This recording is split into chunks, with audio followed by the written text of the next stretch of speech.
Dear students, let us now discuss what is resistivity और ये क्या है कंडक्टिविटी।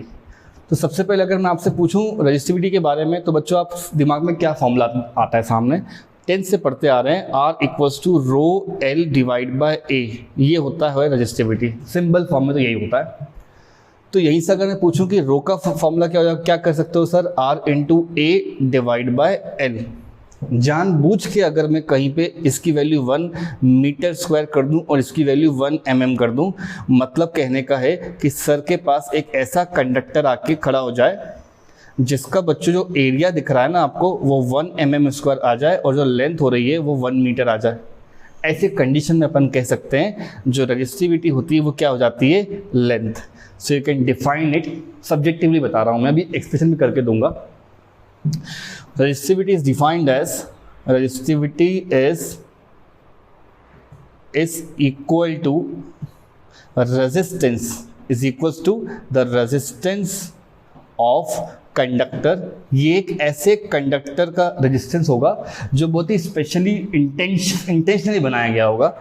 कंडक्टर ऑफ लेंथ, ठीक है, कितना हो गया लेंथ बच्चों, 1 मीटर, एंड जो एरिया लिखा है वो 1 मीटर स्क्वायर। बट इस चैप्टर में आप लोग रेजिस्टिविटी कंडक्टिविटी को ओम्स लॉ के साथ काफ़ी बार पढ़ चुके हो। कैसे, आप लोगों ने ये तो देखा ही होगा ना बच्चों, J बराबर होता है सिग्मा इंटू ई, और कल के लेक्चर में हम लोगों ने पढ़ा था relation between drift and all, J को बोलते हैं अपन N into e into v d. तो अगर बच्चों ये दोनों के दोनों पढ़ चुके हो ना तो ये आपका 2 सेकंड मिल जाएगा आंसर। इसलिए चैप्टर का ना सीक्वेंस मेंटेन करना बहुत इंपॉर्टेंट होता है। J इक्वल टू सिग्मा ही हमें ओम्स लॉ कहता है और J बराबर NEVD कल की क्लास में सर ने बोला था, है ना, that is a relationship between the current density and drift. तो दोनों के लेफ्ट हैंड साइड पे एक ही बात दिख रही है बच्चों, देख लो अच्छे से। और मैं भी तो कह सकता हूँ कि ये इंसान को 1/रो बुलाते हैं, तो कर लो ना, यहाँ पे ये हो जाएगा 1/रो, इसको बोल सकते हो आप लोग E, ठीक है। राइट साइड में हो गया N into e into v d. There will be numerous books, you can choose any which way to solve this. कोई इसको इस पर कर रहा होगा, कोई रो निकाल के डायरेक्ट कर रहा होगा, जो कोई E equal to j into rho बोल रहा होगा, सब चलता है बच्चों यहाँ पे। और सॉल्व कर लेते हैं इसको। ये हो जाता है आपके पास E डिवाइड बाय रो बराबर N इंटू ई। याद रखना ये N कौन है, ये N आपका उस कंडक्टर पे रहने वाला, लेट मी ड्रॉ इट, ये आपके पास कंडक्टर होगा बच्चों, इस पे ये N का मतलब होता है number upon area into length. हालांकि इसी को ज़रूरत नहीं, यहाँ पे मैंने लिख दिया है फिर भी। तो ये हो जाएगा N इंटू ई। वी का एक्सप्रेशन सभी बच्चे जानते हैं, ये होता है छोटा e बड़ा E by mass into tau. देख लो अच्छे से क्या प्रॉब्लम है अपन को। इलेक्ट्रिक फील्ड से कैंसिल कर लो, NE² टाउ है और m है, तो मैं लिख सकता हूँ 1/रो आया प्यारे बच्चों NE² tau divide by m। तो रो कितना हो गया बोलो, पलट लो इसको, ये हो जाएगा m divide by NE² tau. ठीक है, जो बच्चे HC वर्मा से ड्रिफ्ट का फॉर्मूला स्टडी करते हैं उनका E टाउ बाय 2m आता है बच्चों, तो यहाँ पे 2m लगने लगता है। डोंट वरी, मैक्सिमम बुक्स ये फॉलो कर रही होती हैं और कुछ बुक्स उसमें उस फॉर्म में लिखा होता है, तो दोनों चल जाता है। हम 12th क्लास में ना अप्रॉक्सीमेशंस कर रहे हैं जनरली, तो कहीं पे हाफ लग रहा है या 1/3 लग रहा है, क्या फ़र्क पड़ता है। देखा जाए तो कैरेक्टर के अंदर तो हज़ारों वेरिएबल्स और आएंगे जब आप सीनियर क्लास में स्टडी करोगे, तब सबको काम करना पड़ेगा ना। तो till the constraint of 12th syllabus that is okay to use E tau by m, और HC वर्मा सर की जो बुक है उसमें लिखा हुआ है E tau by twice of m। Alright, तो यहाँ पर लिख सकते हैं रो का फॉर्मूला बच्चों, rho is resistivity and as simple as that you can call it. ठीक है, अब मैं बोलूँगा व्हाट इज कंडक्टिविटी, तो आप क्या बोलोगे सर, ये तो और भी सिंपल है। मैं लिख देता हूँ यहाँ पे conductivity is the reciprocal of resistivity। ये होता है बच्चों उसका रेसिप्रोकल, विच मीन्स आप अगर सिग्मा लिख रहे हो तो आपको 1/रो करना होगा, और ये तो अपना एक लाइन पहले ही आ जाता है। और मैं बच्चों को ना एडवाइस करता हूँ कि ये जल्दी हो जाता है बच्चों, NE² टाउ बाय m। ठीक, तो ये याद करके रखा करो, NE² tau divide by m। इसको बॉक्स में डाल लो और थोड़ी थोड़ी बातें अपन करते हैं। और यहाँ पूरे डायग्राम में अगर चेक करोगे तो मुझे एसआई यूनिट भी कहीं पे एडजस्ट करके लिखना है, तो इसका एसआई यूनिट क्या हो जाएगा ज़रा सोचो। आर के लिए आना चाहिए ओम्स, एरिया के लिए आ जाएगा बच्चा लोग मीटर स्क्वायर, और यहाँ हो गया मीटर्स, कट जाएगा, ये हो जाएगा ओम मीटर्स।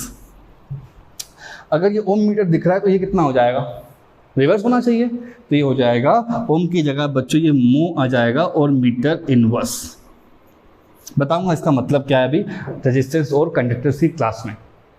तो रेजिस्टिविटी का मतलब है ये, it is equal to the resistance of conductor जिसका लेंथ 1 मीटर है और एरिया भी बच्चों 1 मीटर का स्क्वायर है। यूजुअली क्यूब नहीं मिलेगा वो आपको, ये तो थोड़ा कम ही रहेगा ना।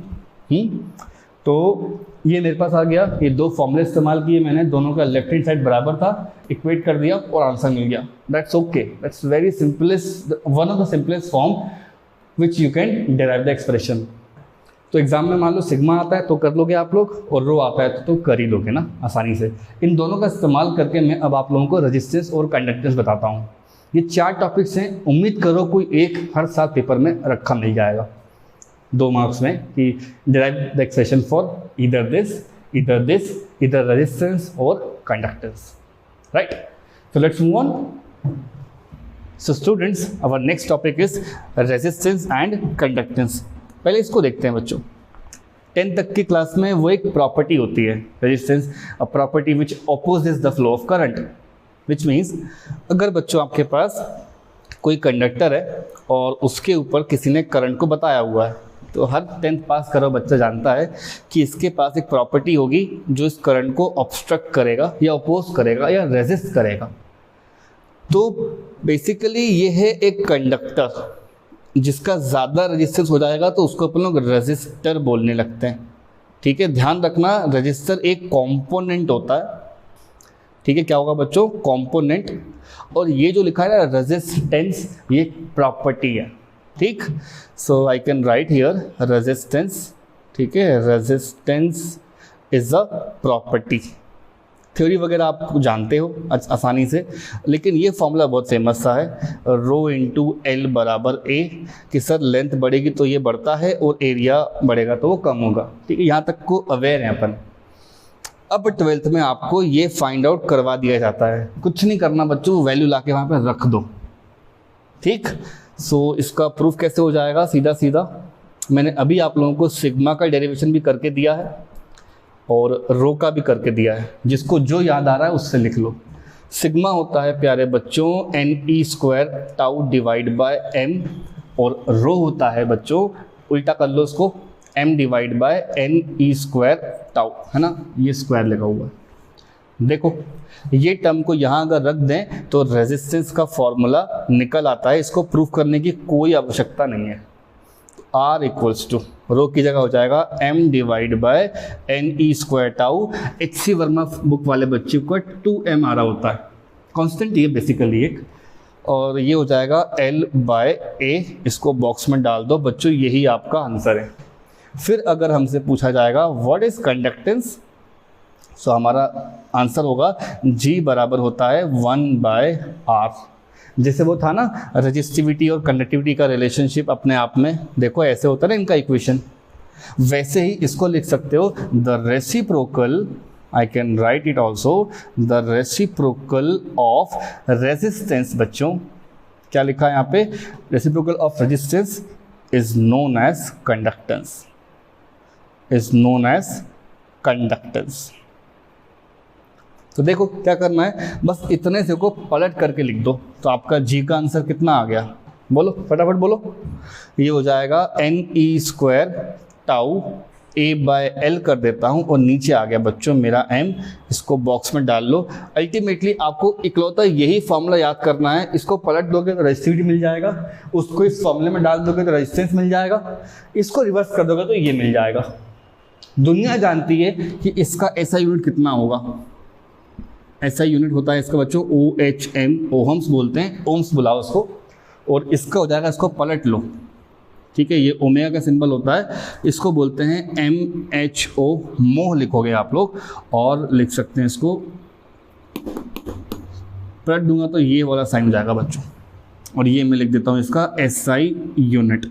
न्यूमेरिकल्स आएंगे बड़े ही आसान होंगे, आर दिया होगा, ये निकालना होगा। अभी मैं ग्राफ वगैरह पढ़ाऊंगा तो उसमें आप लोगों को बच्चों इसके स्लोप वगैरह, कौन ज़्यादा आ रहा है कौन कम आ रहा है, कौन टेम्परेचर पे किस तरह वेरी कर रहा है, so we will be studying all those things.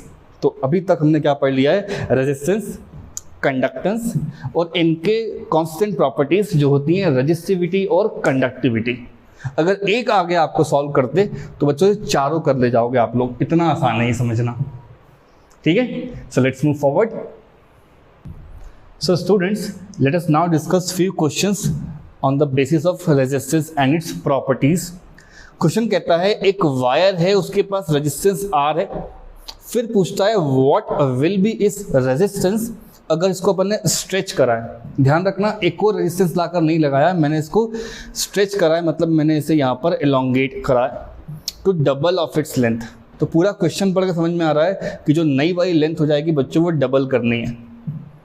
अगर यहाँ से मैं आपको एक बेसिक सा फॉर्मूला पूछूं रेजिस्टेंस का तो क्या कहोगे sir, row L by A. Resistance directly proportional इससे करता है और एरिया पे इन्वर्सली जाता है, ये क्वेश्चन है अपना।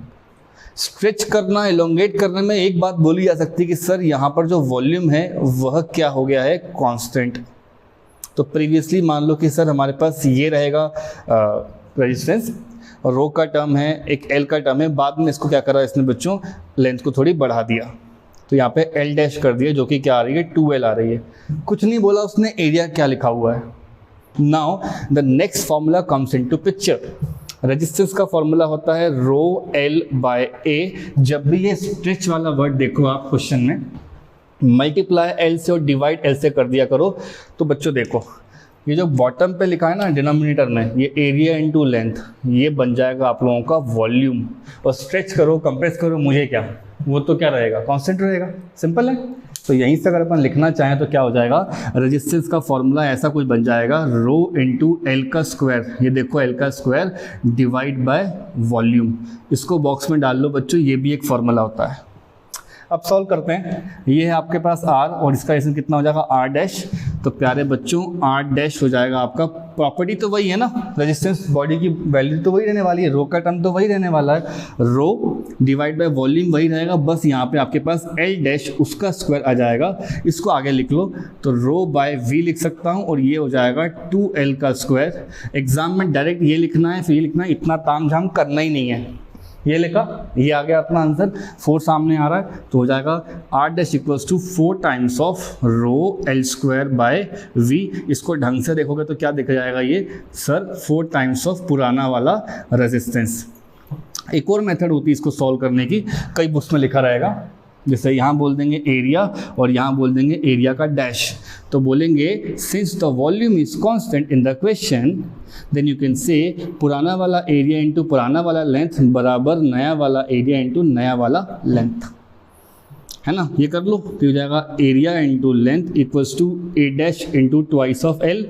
इस एल से ये एल कैंसिल हो जाएगा और ए बाय 2 आ गया आपका कितना बच्चों, ए डैश। अब रो एल बाय ए यहाँ से लगा लो तो भी 4 मिल जाएगा, 2 और 2 वहाँ पे 4 लग जाएगा। ये ट्राई करके देखना, ए बाय 2 कटा हमारा ए डैश, और दिख भी रहा है ना अपन को भाई, ये डबल करूँगा तो वो हाफ होगा। सबसे इंपॉर्टेंट है समझना, ये लगा लो ना, रो बाय वी जो कांस्टेंट हमको छोड़ दो, चेंज क्या हो रहा है आपके पास, एल डैश का टर्म हो रहा है और वहाँ से अपने को आंसर मिल जाएगा। ऐसी कोई प्रॉब्लम आती है बच्चों तो उसको इसी फॉर्म में एडजस्ट करना, जल्दी मिल जाएगा आंसर, है ना। As a teacher we try कि आप सबसे ईजीएस्ट मेथड से सॉल्व करो, है ना, क्यों कॉम्प्लेक्स करना ज़रा इस चीज़ को। ये रहा आंसर खत्म, ठीक है। चलो आगे बढ़ते हैं।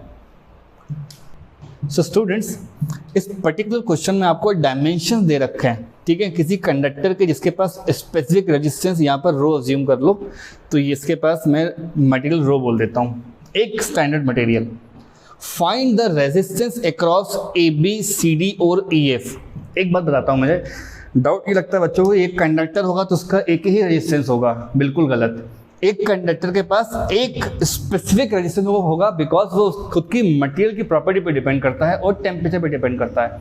But when you look at the formula of resistance you will get to know कि सर आर के फॉर्मूले में रो आता है, उस पर लेंथ डिपेंड करती है और एरिया, और ये लेंथ वो काउंट की जाती है जिन 2 एंड्स पे आप पढ़ाई कर रहे होते हो, ठीक है। तो यहाँ पे आर एल पे डिपेंड करेगा और एरिया पे डिपेंड करेगा। It looks like a cuboid when you wish to calculate resistance across A and B, then आपको यहाँ पर जाके बच्चों बैठना होगा और ऐसे चल के आना होगा। विच मीन्स अगर हमसे पूछा जाए R of A into B, तो मतलब हो जाएगा rho into length upon area. तो यहाँ पे बैठो जाके, इस कंडक्टर की लेंथ, ये लेंथ नहीं बोल सकते हम, है ना, ज्योमेट्री नहीं चल रही जूनियर क्लास की। आप ध्यान से देखेंगे तो ये ए होगा, ये बी होगा, यहाँ से यहाँ तक का लेंथ काउंट होगा, मतलब इतना सा लेंथ काउंट होगा, and that is obviously B. तो आंसर होगा rho into length divide by the area. Area बच्चों ये वाला डिस्टेंस है, ये ऊपर का जो रूफ दिख रहा है आपको क्यूबॉइड का, जो सबसे टॉप पे जो एरिया बनेगा, तो वो वाला एरिया कैसे बताओगे, उसकी लेंथ होगी ए और ये विड्थ जो होगी वो हो जाएगी सी। तो एरिया होता है लेंथ इंटू ब्रेड्थ, तो हो जाएगा ए इंटू सी। ये अपना आंसर आ गया। बस डायग्राम को ज्योमेट्रिकली 3 डायमेंशनल देखना है। हाँ, फॉर्मूला ये लगने वाला है R equals to rho L by A, but आपको लगाना है इस पे बैठ के ए से बी तक बात हो रही है, मतलब लेंथ बच्चों यहाँ से यहाँ तक की मानी जाएगी, विच शुड बी बी, और एरिया क्या हो जाएगा इन दोनों का प्रोडक्ट, बिकॉज ये एक प्लेन की तरह है। तो ये मेरा आंसर आ गया। सिमिलरली अगर मैं रेजिस्टेंस चेक करना चाहूँ सी और डी पे, सी मतलब ये सामने वाला और डी मतलब अंदर वाला, मतलब इस एंगल पे पढ़ना है अपन को, तो ये हो जाएगा रो, तो मैं लिख लेता हूँ, और लेंथ क्या होगा बच्चों, फॉरवर्ड से लेके बैकवर्ड तक जो डिस्टेंस जा रही है ना वो लेंथ कहलाएगी, तो ये रही लेंथ। तो हो जाएगा rho into C divide by what is the area. आप देखो सामने से ये वाला फेस दिख रहा होगा आपको, इस फेस का लेंथ कितना है बच्चों, ए, ठीक है, यहाँ पे भी ए लिख देता हूँ मैं, और हाइट कितनी जा रही है यहाँ से यहाँ तक की बी, तो ए इंटू बी इस फ्रंट फेस का एरिया होगा। So you can write A into B. ये हो गया आपका सेकंड। एग्जाम में कोई एक पूछेगा, दो पूछेगा, दोनों का रेशियो पूछेगा, ऐसा हो जाता है क्वेश्चन ये सॉल्व, ठीक है। अब मैं बात करता हूँ आर ऑफ ई और एफ, है ना। ई एफ मतलब ये वाला और ये वाला, सबसे आसान तो यही है।